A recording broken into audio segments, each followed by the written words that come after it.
Era fim de tarde quando o céu se partiu em silêncio. Não houve aviso, nem vento, só o escuro. Na pequena vila de São Clemente, encravada entre o brejo e o esquecimento, o tempo parecia andar devagar demais. Mas naquele dia, ele correu mais rápido que a água. A chuva caiu como se o mundo tivesse mágoas antigas. Gotas grossas, barulho de trovão e o cheiro forte de terra molhada invadindo tudo. Caio, um jovem de 24 anos, estava terminando de tapar um vazamento no galpão de um vizinho. Chinelo encharcado, camisa colada no peito, mãos calejadas pela vida simples. Aquela não era a primeira tempestade, mas tinha algo estranho naquela.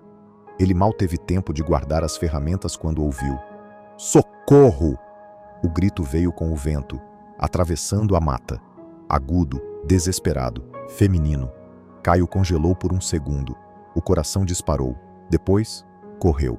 A estrada de barro já se dissolvia em lama. As árvores dançavam ao som da ventania. A ponte de madeira do rio baixo quase sumia sob a correnteza. E foi ali, entre o barulho da água e o clarão do relâmpago, que ele viu um carro preto, SUV de luxo, preso contra a lateral da ponte. A traseira já submersa, os faróis piscando como olhos morrendo. Dentro, uma mulher, loira, jovem, batia contra o vidro, em pânico. Caio nem pensou. Arrancou a camiseta molhada, subiu no corrimão, saltou direto no capô. A água gelada cortava como faca. O carro balançava como se fosse feito de papel. "Calma!" ele gritou, tentando ser ouvido por cima da chuva. Ela chorava, tremia, batia contra o vidro com as mãos. O cinto aprendia. Caio pegou o canivete no bolso, enfiou entre os dedos e, com força, começou a bater na lateral da janela. Um golpe, 2, 3. O vidro quebrou em estilhaços para dentro do carro. A mulher gritou: "Eu não consigo respirar! Eu não sei nadar!" Caio mergulhou meio corpo, cortando o cinto com firmeza. "Eu tô com você. Olha pra mim. Você vai sair daqui viva." Ela estava em choque. O vestido branco encharcado colava a pele, os cabelos no rosto, os olhos em pânico. Caio puxou seu braço, passou ao redor do ombro dele. E com um empurrão, os dois caíram na água. A correnteza os arrastou com força. Galhos, lama, objetos, tudo vinha junto. "Segura firme!" ele gritava, chutando, lutando. Ela se agarrava nele como se agarrasse o próprio fôlego. Um tronco quase os atingiu. Caio desviou no último segundo. O peso dela o puxava para baixo, mas ele não soltava. Eles conseguiram alcançar o barranco. Lama, pedras, rasteiras. Caio puxou a mulher com tudo que tinha, até que os dois caíram exaustos em terra firme. A mulher chorava, tossia, ofegava. "Tá tudo bem. Você tá segura agora", disse ele deitado ao lado dela. Ela apenas o olhou, sem dizer nada. Caio também não perguntou. Ali, deitados sob o céu que ainda chorava, os dois sabiam. Aquele encontro não era por acaso. O vento ainda assobiava pelas frestas da mata. A chuva havia diminuído, mas a água continuava subindo. Caio olhou ao redor. Não podia deixar a moça ali, molhada, tremendo, no meio do mato. "Vamos sair daqui." Ela não respondeu. Estava pálida, os lábios roxos. Com esforço, ele a carregou no colo, atravessando a trilha alagada até um velho galpão de ferramentas. Esquecido, de madeira podre, mas firme o suficiente para proteger por algumas horas. Empurrou a porta com o ombro. A ferrugem cedeu, deitou-a sobre umas lonas velhas. Acendeu uma lanterna. O rosto dela agora era visível, linda, cabelos claros colados ao rosto, mas mais do que a beleza. Havia cansaço, medo e algo que ele não sabia nomear. "Você tá sentindo alguma dor?" Ela balançou a cabeça, quase imperceptível. "Eu não sei onde estou. Um lugar longe de onde você devia estar", disse ele, colocando uma toalha seca sobre os ombros dela. Ela tentou sorrir, mas o sorriso não veio. Caio tirou do bolso um cobertor térmico enrolado em plástico. Guardava aquilo para emergências. Acho que essa contava como uma. "Enrola isso. Vai te ajudar a manter o calor." Ela o fitava em silêncio, como se estudasse cada gesto. Ele a observou por alguns segundos. Depois se afastou, e vasculhou uma caixa de mantimentos. Achou uma garrafa de água, uma barra de cereal e fósforos. Acendeu uma pequena fogueira improvisada, usando pedaços de madeira empilhada num canto. O galpão se encheu de fumaça leve e cheiro de pinho queimando. "Você quer comer alguma coisa?" Ela hesitou. "Um pouco." Ele entregou a barra e a água. "Qual seu nome?" perguntou com cuidado. Ela demorou. Depois disse: "Isadora." "Eu sou Caio." Ela apenas assentiu. O silêncio voltou, mas era um silêncio estranho, como se muito estivesse sendo dito, sem nenhuma palavra. Horas se passaram. A chuva cessou, mas a água não baixava. Do lado de fora, tudo era breu e lama. Dentro, apenas o fogo, o barulho da respiração e uma conexão inesperada. "Você estava indo para algum lugar?" Ele arriscou. Isadora olhou para a parede. "Eu estava saindo de um lugar." "Entendi." Ele não insistiu, só observava. "Obrigada," ela disse finalmente, "por não fazer perguntas que doem." "Nem todo mundo quer ser salvo com interrogatório," ele respondeu. Isadora riu. Pouco, mas riu. A temperatura baixava. Caio sentiu os músculos pesados, mas não queria dormir. Ela parecia vulnerável demais para ser deixada sozinha. Isadora, por sua vez, olhava para o fogo. Parecia ver além das chamas. "Você não parece surpreso com nada disso," disse ela. "Crescendo aqui, você aprende a esperar o inesperado." Ela virou o rosto para ele. "Você me salvou, sem saber quem eu era." "Por quê?" Caio respirou fundo. "Porque alguém precisava, simples assim.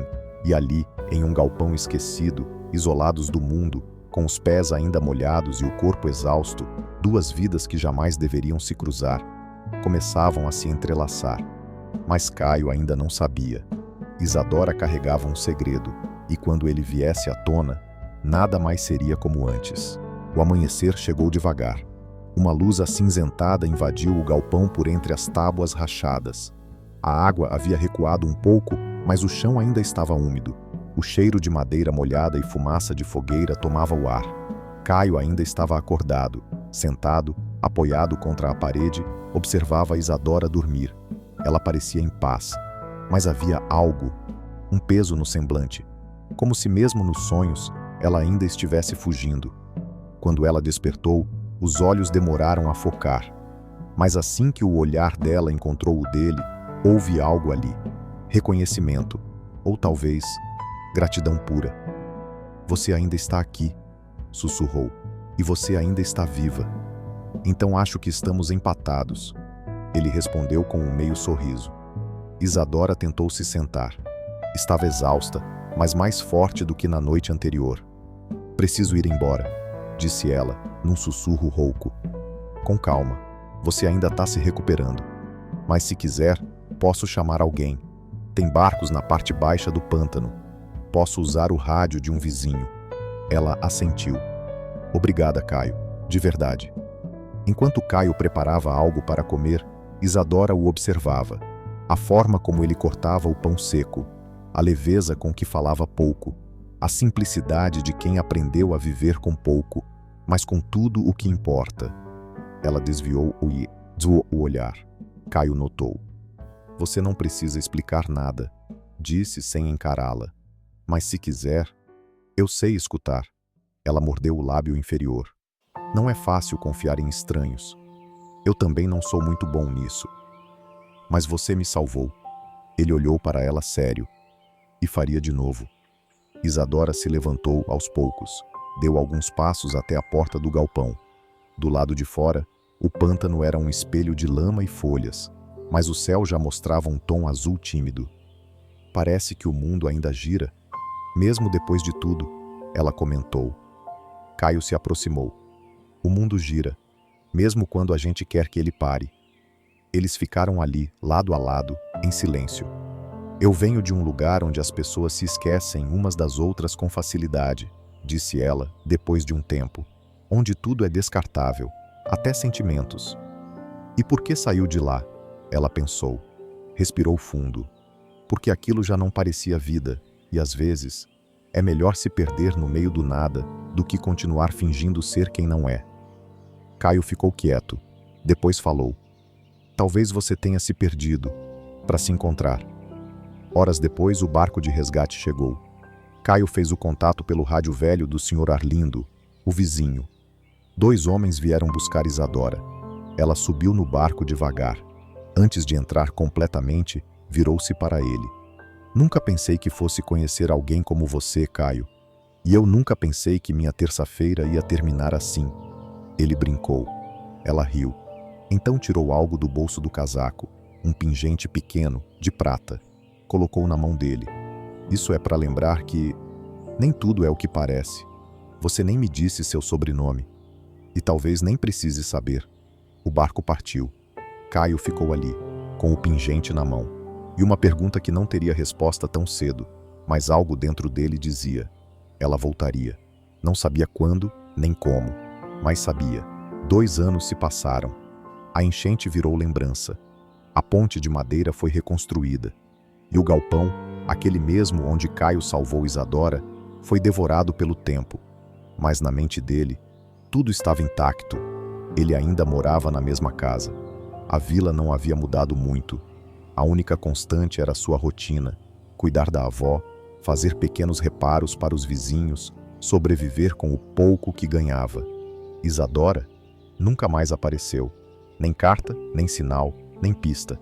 Era como se aquela mulher loira, elegante e assustada, tivesse sido apenas uma miragem dentro da tempestade.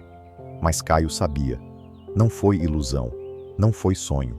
Ela existiu, e o pingente que ele guardava no bolso todos os dias era a lembrança viva disso. Naquela segunda-feira, algo mudou. A biblioteca da vila reabriu depois de uma reforma. Era uma sala simples, térrea, com cheiro de papel úmido e tinta fresca. Caio foi até lá só para devolver um manual de bomba d'água que pegara emprestado. Caio, chamou a dona Mara, a bibliotecária. Espera, você precisa ver isso. Ele seguiu a senhora até uma mesa no canto. Havia 5 livros novos, em cavaletes de madeira clara. Mas foi o do meio que fez seu corpo travar. O Menino e o Rio. A capa era pintada à mão, quase mágica. Mostrava um menino de camiseta branca segurando uma tocha acesa, de pé em águas escuras. Atrás dele, uma tempestade. Diante dele, uma mulher afundando, com a mão estendida para ser salva. Caio se aproximou. Sentiu as pernas falharem. O menino era ele. Mesmo cabelo bagunçado, mesma cicatriz na testa, mesmo colar artesanal que ele nunca tirava. Quem fez isso? Sussurrou. Dona Mara abriu o livro na primeira página. A dedicatória dizia: para aquele que me salvou.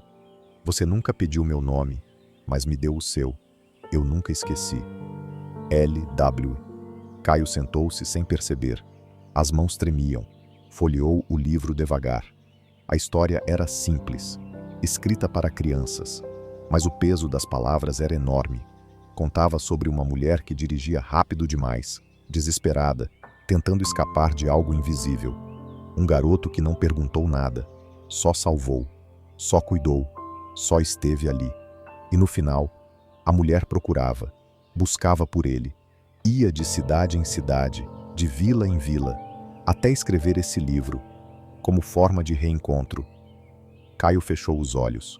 O nome na dedicatória, L.W. Agora fazia sentido. Isadora, Levenia West. Ele não sabia exatamente o que fazer com aquilo, mas pela primeira vez em 2 anos, soube que não foi esquecido. E talvez a história ainda não tivesse terminado. Caio passou os dias seguintes em silêncio. O livro não saía da cabeça dele, nem da mochila. Dormia com ele debaixo do travesseiro, como se fosse um sinal ou um aviso. As pessoas da vila começaram a comentar. Você viu? O menino da capa parece o Caio. Será que é ele mesmo? Mas ele não respondia. Só sorria, sem confirmar nem negar. Era íntimo demais, real demais. Até que, em uma manhã nublada, tudo mudou. O caminhão preto apareceu na entrada da vila. Ninguém reconheceu a marca.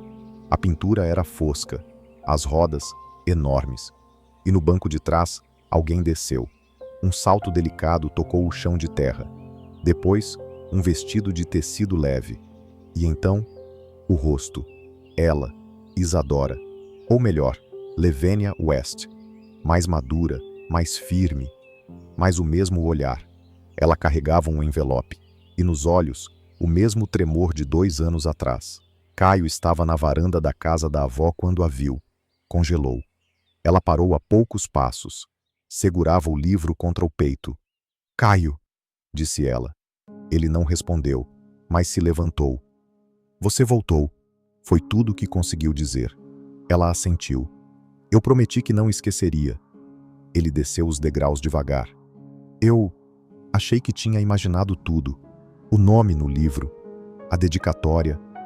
Ela estendeu a mão. Dentro do envelope, uma cópia do contrato de doação à biblioteca, em nome dela. Essa vila salvou minha vida, mas você salvou algo ainda maior. Caio respirou fundo. E o que você quer agora? Ela hesitou. Ver se ainda há algo em você que lembra de mim. Conversaram por horas, no quintal, debaixo do pé de manga da avó de Caio. Ela contou sobre sua fuga, sobre o mundo que deixou, sobre como escreveu aquele livro como um pedido de desculpas e também de reencontro. Caio escutava, com o mesmo silêncio calmo de antes. Ela segurou a mão dele. Eu sei que nossas vidas são diferentes, mas algo em mim ficou preso naquela noite. Ele olhou para ela. Algo em mim também. Mais tarde, quando a avó acordou, Isadora entrou para conhecê-la. Essa é a moça do livro? Perguntou a senhora com a voz fraca. Isadora sorriu. Sim, mas a história ainda está em andamento. A avó assentiu. Então trate de escrever um bom final. Aquela noite terminou com os dois sentados na varanda, em silêncio, o livro entre eles, e um céu estrelado acima. O reencontro não era um fim, era o recomeço de algo, que nem a chuva conseguiu apagar. O tempo passou, Isadora voltou a São Clemente algumas vezes, às vezes por um dia, outras por uma semana, mas não importava quanto tempo ficasse, ela sempre voltava, porque ali era o único lugar onde ela não precisava fingir nada. Caio seguiu com sua vida simples, cuidava da avó, consertava o que quebrava, lia o mesmo livro de novo e de novo. Mas agora, ele sorria mais. Havia algo novo em seu olhar, algo que nasceu naquela enchente e cresceu em silêncio. Na primavera seguinte, a biblioteca ganhou uma nova ala, uma estante com livros doados por crianças de outros estados, uma placa de madeira entalhada com a frase: toda história começa com um gesto de coragem. Caio estava lá no dia da inauguração, Isadora também, e dessa vez ela não foi embora tão cedo. Na vila, o burburinho começou. Eles estão juntos? Será que é namoro? E ela é mesmo bilionária? Mas eles não ligavam, riam das fofocas e caminhavam pelas ruas como se o mundo fosse só deles. Um dia, sentados no mesmo galpão que agora era um centro comunitário, Isadora segurou a mão de Caio. Você sabe que ainda somos de mundos diferentes, né? Caio olhou para ela. Não importa o mundo, importa quem caminha com você. Ela sorriu, e naquele sorriso estava toda a tempestade que passou e toda a paz que veio depois. Reflexão final. Às vezes, o amor nasce em lugares improváveis, no meio da lama, da água, do medo. E às vezes, é um estranho que nos salva, não só da morte, mas de nós mesmos. Caio não sabia quem era Isadora, e mesmo assim, estendeu a mão. Ela não sabia se podia confiar, mas mesmo assim, segurou firme. E é assim que grandes histórias começam, com um gesto, com um risco, com um olhar que diz: você está salvo agora. Moral da história: não importa de onde você vem, nem o que você tem. O que define uma pessoa é o que ela faz quando ninguém está olhando. É a bondade sem interesse. É a coragem de cuidar de um estranho. Porque às vezes, um ato de bondade muda o destino. E um coração simples pode tocar uma vida inteira. Se essa história tocou você, lembre-se de que há muitos como Caio por aí. Gente invisível, mas essencial. Gente que salva, mesmo sem saber quem. E talvez você seja essa pessoa na vida de alguém. Obrigado por assistir esse vídeo. Pedimos que se inscreva em nosso canal e curta esse vídeo. Ative também o sininho das notificações para ser avisado sobre nossas postagens. Até o próximo vídeo.